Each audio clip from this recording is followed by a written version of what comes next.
Hello नमस्कार मित्रांनो. तर आज असा श्रावण महिन्यातलो पहिलो सण म्हणजेच नागपंचमी आणि आमच्याकडे सकाळी सगळी नागपंचमीची तयारी वगैरे झालेली आणि आई इकडे नाश्ता बनव होती. काल पहिलो श्रावण सोमवार झालो आणि त्यासाठी आम्ही साबुदाणे वडे बनवलेलो. तर त्याच्यातले साबुदाणे थोडे रवले, त्याची आई खिचडी बनवता आणि इकडंना कोंबड्यांका कणये घालता. दुपारची जेवणाची तयारी पण चालू झालेली.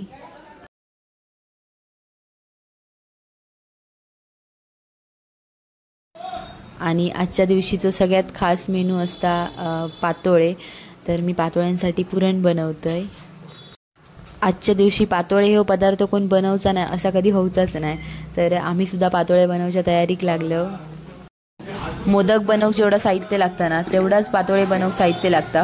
फक्त हळदीची पानं एक्स्ट्रा लागतात, बाकी मोदकाक साहित्य लागतं तेवढाच. पातोळे शिजल्यानंतर ना हळदीच्या पानांचा वास अप्रतिम येता आणि जर तुमका पातोळे खावचे असतील ना तर तुमका कोकणातच येऊचा लागतला.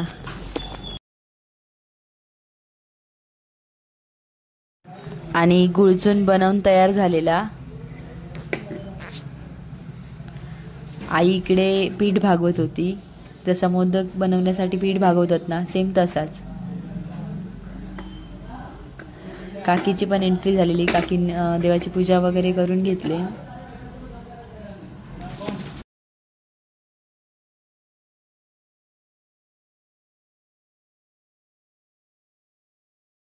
भागवलेलं पीठ थंड झाल्यावर मी आणि काकीन पीठ मळूक घेतलं पातोळे बनवण्यासाठी. बाकी सगळा जेवण बनवून रेडी झालेला, फक्त पातोळेच तेवढे रवलेले. सगळ्यांनी आपली आपली कामं वाटून घेतलं आणि पातोळे बनवूक लागलं.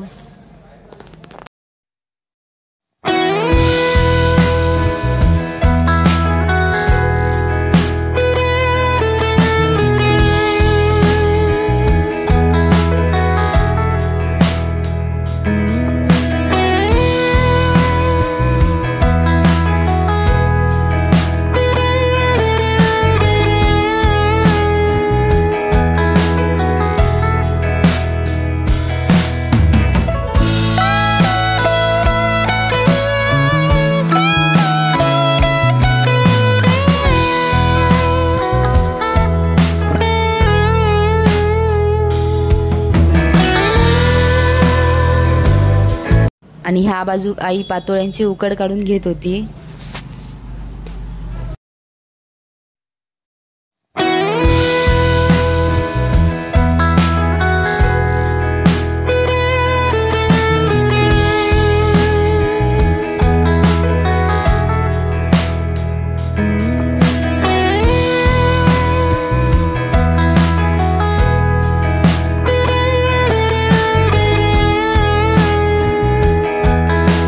आणि काकांकडे सर्वप्रथम श्री गणेशाची पूजा करून नंतर नागोबाची पूजा करून घेतल्या.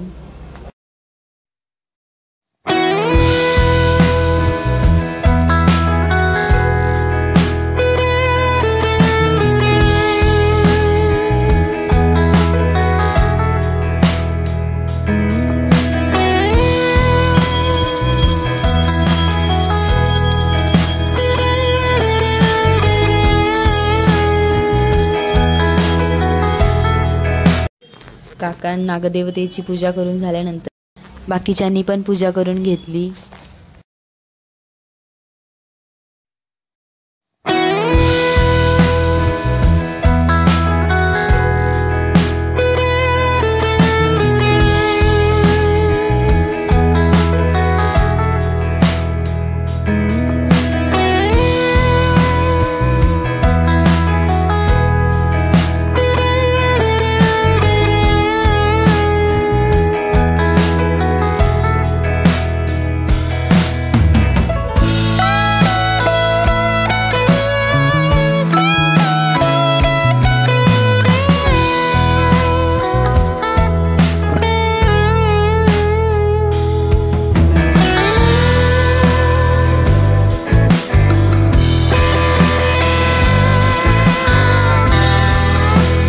काकीनं मी मम्मीने नैवेद्याची तयारी करून घेतली.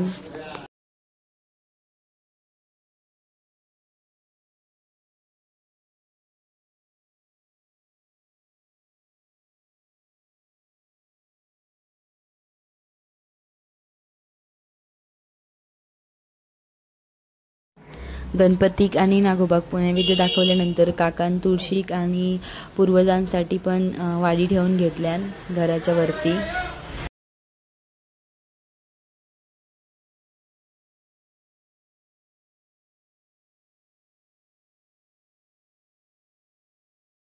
त्यानंतर सगळ्यांका जेवण वाढून घेतला. सगळ्यांचं जेवण वगैरे झाला. पण आमचा साऊ काय श्रीखंडाच्या हातातलो डबो सोडूक बघिना होता.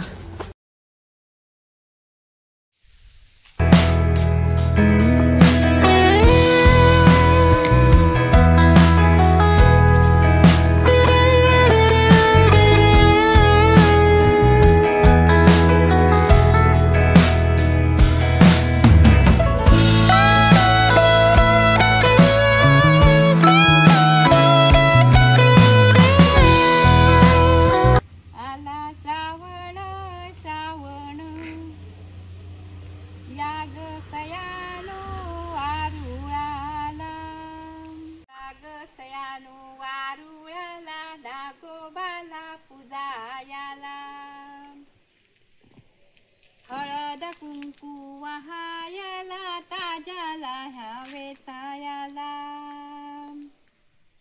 चला ग सयानो वारुळाला नागोबाला पुजायाला. आईच्या लहानपणी सगळे मैत्रिणी मिळून ओवी म्हणायची वारुळाजवळ जाऊन. तर त्यातली एक ओवी आईन म्हणून दाखवले आणि नागोबाच्या विसर्जनाची तयारी चालू झाली.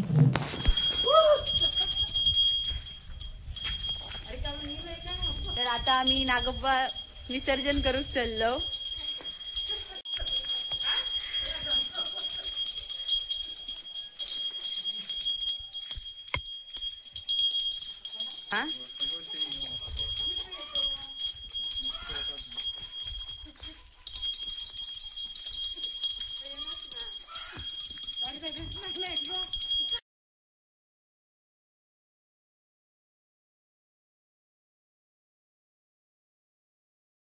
ज्या भागात अळू जास्त असतात तिकडे नागोबाचं विसर्जन केलं जातात. तर भावानी जागा थोडीशी साफ करून घेतल्याने आणि अळवात नागोबाचं विसर्जन केल्याने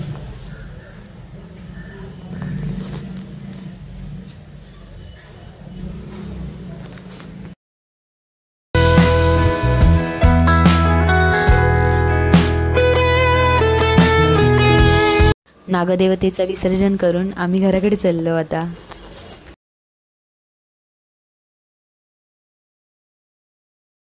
घराकडे इल्यावर गुळ आणि लहायाचो प्रसाद भावान सगळ्यांका वाटल्यान.